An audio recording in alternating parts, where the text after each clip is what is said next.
Hello students, welcome back to my YouTube channel passion of science. I hope कि आप सब लोग अच्छे होंगे। तो लास्ट टाइम हम लोगों ने डिस्कस कर लिए थे टाइप्स ऑफ केमिकल रिएक्शंस, जिसमें हम लोगों ने देखे थे कॉम्बिनेशन रिएक्शंस और डीकम्पोजिशन रिएक्शन। आज के इस लेक्चर में हम लोग स्टडी करने वाले हैं डिस्प्लेसमेंट और डबल डिस्प्लेसमेंट रिएक्शन। तो आइए लेक्चर जो है वो स्टार्ट करते हैं।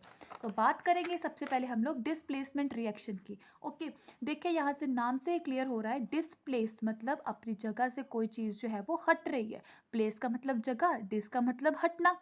ठीक है, यानी कि अपनी प्लेस से कोई जो चीज़ है वो क्या हो रही है, डिस्प्लेस कर रही है। तो इस काइंड के रिएक्शन को आप लोग बोलोगे डिस्प्लेसमेंट रिएक्शन।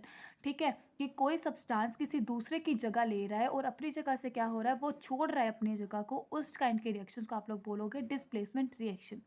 तो ये रिएक्शन समझने के लिए हम लोग एक एग्जाम्पल डिस्कस कर लेते हैं। सपोज कर लीजिए कि हमारे पास क्या है, कॉपर सल्फेट का सोल्यूशन, जिसको हम लोगों ने एक ट्यूब में जो है वो फिल करके रखा हुआ है। कॉपर सल्फेट का सोल्यूशन क्या रहता है आप लोगों के पास, ब्लू इन कलर। ठीक, उस कॉपर सल्फेट के सोल्यूशन में आप लोगों ने क्या कर दिया, एक आयरन नेल को क्या कर दिया, डिप करके रख दिया 15-20 मिनट के लिए। आयरन नेल यानी कि लोहे का एक किल, जो क्या रहता है जनरली सिल्वर इन कलर या फिर वाइटिश इन कलर, जो आपका प्योर फॉर्म में रहता है कोई कील। उस कील को आप लोगों ने इसमें इमेंस करके रख दिया अप टू 15 to 20 मिनट्स के लिए। तो आफ्टर द रिएक्शन क्या होगा आप लोगों के पास, रिजल्ट्स आप लोगों के पास रहने वाले हैं कुछ ऐसे। ओके, बिफोर द रिएक्शन आप लोगों के पास आयरन नेल का कलर क्या था, वाइटिश या फिर silver. After the reaction iron nail का कलर क्या हो गया, brownish. Okay, after the reaction आप लोगों के पास आयरन नेल का कलर कैसे हो जाएगा, ब्राउनिश। और जो आपका कॉपर सल्फेट का जो सॉल्यूशन था वो क्या था, पहले ब्लू इन कलर। जब आप लोगों ने उसमें से कील को निकाल लिया तो आपके पास कॉपर सल्फेट का जो सॉल्यूशन है वो क्या हो जाएगा, फेड। फेड मतलब ब्लू से वो लाइट ब्लू हो जाएगा या फिर वाइट कलर जो है वो शो करने लग पड़ेगा। ऐसा आखिर हुआ क्यों, ऐसा हुआ डिस्प्लेसमेंट रिएक्शन की वजह से। ओके, तो आइए देखते हैं कि ये रिएक्शन कैसे हुआ। आपके पास क्या था, कॉपर सल्फेट का सोल्यूशन। ठीक है, इसको आप लोग बोलते हो कॉपर सल्फेट, जो क्या था generally blue in colour. Okay, ये क्या था आप लोगों के पास, ब्लू कलर में। और ये था आपके पास एक्वस नेचर में। एक्वस नेचर हम लोगों ने पिछले लेक्चर में डिस्कस कर लिया है कि एक्वस फॉर्म क्या होती है। तो इसमें आप लोगों ने क्या डिप करवाया, आयरन का nail, F E stands for iron. ठीक है, जो क्या थे आप लोगों के सॉलिड फॉर्म में। ठीक, हुआ क्या, अब ये आयरन जो है वो क्या कर देगा, कॉपर सल्फेट के सोल्यूशन में से कॉपर को हटा देगा और खुद इसकी जगह पर आकर जो है वो क्या रहेगा, सल्फेट के साथ कंबाइन हो जाएगा। ऐसा कैसे होगा, आइए देख लेते हैं एक इजी सी ट्रिक। आयरन क्या है आपके पास, एक मेटल। कॉपर भी है क्या आपके पास, एक मेटल। और सल्फेट क्या है आप लोगों के पास, आयन। ओके, सल्फेट क्या रहता है आप लोगों के पास, आयन। जनरली जो मेटल्स होते हैं उनके ऊपर क्या रहता है आप लोगों के पास, पॉजिटिव चार्ज। ओके, तो इसके पास क्या रहेगा, पॉजिटिव चार्ज। आयरन के ऊपर भी क्या है, पॉजिटिव चार्ज। और सल्फेट के आयन के ऊपर क्या रहता है जनरली आप लोगों के पास, नेगेटिव चार्ज। ये एक ट्रिक है कि कैसे कोई रिएक्शन डिस्प्लेसमेंट रिएक्शन शो करता है। क्या होगा, इसका नेगेटिव कंबाइन कर जाएगा दूसरे वाले रिएक्टेंट के पॉजिटिव के साथ। तो हमारे पास क्या मिल जाएगा, after the reaction iron sulphate FeSO4, और जो कॉपर है वो क्या आ जाएगा एज इट बाहर। ठीक, आयरन सल्फेट का जो सोल्यूशन है वो भी क्या रहेगा आप लोगों के पास, aqueous in nature. I hope आप लोगों को जो ये रिएक्शन है वो समझ आया होगा। ये तो रही आपकी फर्स्ट एग्जांपल। इसकी सेकंड एग्जांपल भी सेम ही नेचर की है, जिसमें क्या करते हो आप लोग, कॉपर सल्फेट के सोल्यूशन में आयरन की जगह अगर आप लोग जिंक डाल दो, जिंक के ऊपर भी पॉजिटिव चार्ज, कॉपर के ऊपर भी पॉजिटिव चार्ज, सल्फेट के ऊपर नेगेटिव चार्ज। ये नेगेटिव इस वाले पॉजिटिव के साथ अट्रैक्शन शो करेगा। ठीक है, तो जिंक क्या कर देगा, कॉपर सल्फेट के सोल्यूशन में से कॉपर को क्या कर देगा, रिप्लेस कर देगा और खुद इसकी पोजीशन ले लेगा। तो क्या बनाएगा, जिंक सल्फेट, और साथ में कॉपर फिर से बाहर निकल जाएगा आफ्टर द रिएक्शन। ठीक है, ऐसा आखिर हो क्यों रहा है, इसका मेन रीज़न क्या है कि ये जो जिंक है ये कॉपर से क्या रहता है, ज़्यादा रिएक्टिव रहता है। ठीक, आप लोगों ने याद करना है कि zinc is more reactive than copper, इसीलिए वो क्या कर रहा है, कॉपर को रिप्लेस कर सकता है। ठीक है, जिंक की जगह पर आपका लेड भी हो सकता है। अगर आप लोग जिंक की जगह पर लेड यूज़ कर लो Pb, तो आपके पास क्या बन जाएगा, जिंक सल्फेट की जगह पर लेड सल्फेट का सोल्यूशन। ठीक है, तो इस काइंड के रिएक्शंस को आप लोग बोल देते हो डिस्प्लेसमेंट रिएक्शंस। आई होप आप लोगों को डिस्प्लेसमेंट रिएक्शंस की जो डेफिनेशन है वो क्लियर हो गई होगी।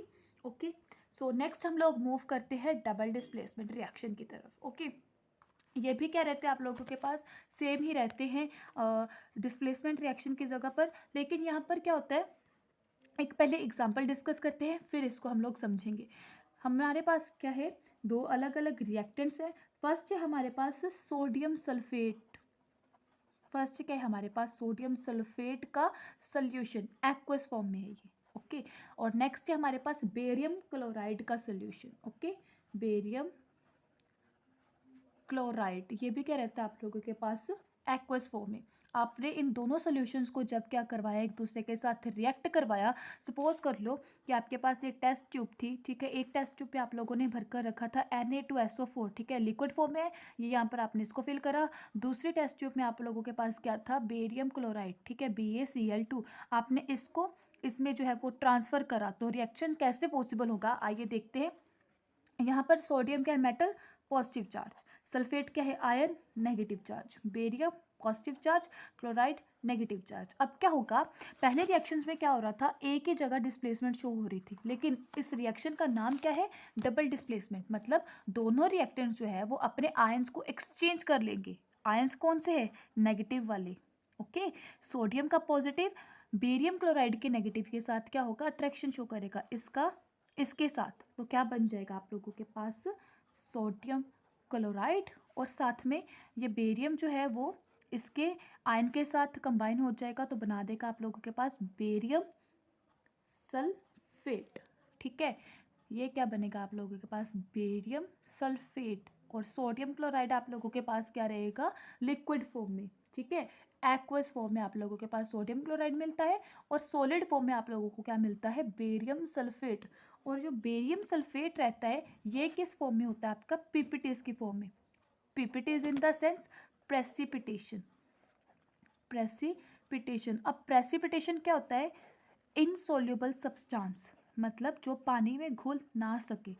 इनसॉल्युबल सब्सटेंस जो क्या होता है आपके नीचे टेस्ट ट्यूब के नीचे जो है वो सेटल डाउन हो जाता है सॉलिड फॉर्म में। सपोज जब आप लोगों ने इन दोनों को जो है वो कंबाइन करवा दिया इन दोनों को, तब आप लोगों के पास क्या बनकर आएगा, सोडियम क्लोराइड और बेरियम सल्फेट के पीपीटीज। पीपीटीज मतलब प्रेसिपिटेट्स जो कि इनसॉल्युबल रहते हैं और सॉल्यूशन के नीचे सेटल डाउन हो जाते हैं। ओके, तो इस तरह के रिएक्शंस को आप लोग बोल देते हो डबल डिस्प्लेसमेंट रिएक्शंस, जिसमें क्या रहते हैं, आयंस का एक्सचेंज टेक्स प्लेस होता है between the two reactants. Okay, तो डबल डिस्प्लेसमेंट रिएक्शन में बात याद रखने वाली कौन सी है कि here exchange of ions takes place, here exchange of ions takes place between the reactants, takes place between reactants. ठीक, तो इसी के साथ आप लोगों के टाइप्स ऑफ रिएक्शंस जो है वो पार्ट ख़त्म हो गया। तो नेक्स्ट हम लोग मिलेंगे इंटरेस्टिंग टॉपिक के साथ, ऑक्सीडेशन एंड रिडक्शन। तो तब तक के लिए बाय, टेक केयर। और अगर आप लोगों को ये वीडियो पसंद आया हो तो चैनल को लाइक और सब्सक्राइब करना मत भूलिएगा। Thank you so much for watching.